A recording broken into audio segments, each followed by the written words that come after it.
Welcome to Penrose Learning, where we make understanding easy. You start by opening Windows Security so you control what follows.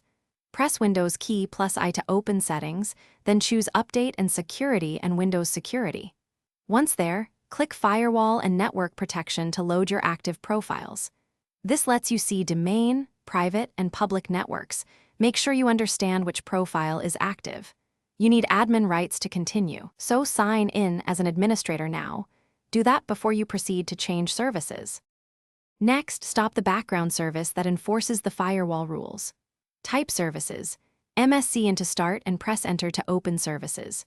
Scroll to Windows Defender Firewall, right-click and open Properties. Set Startup Type to Disabled so it won't restart on boot.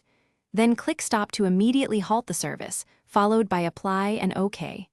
Once done, verify in Firewall and Network Protection that the status reflects the change. If not, repeat the stop action or confirm you have administrator privileges. Finish by verifying the firewall is stopped and no active profile is protecting outbound or inbound rules. Open Firewall and Network Protection. It should show the service is off.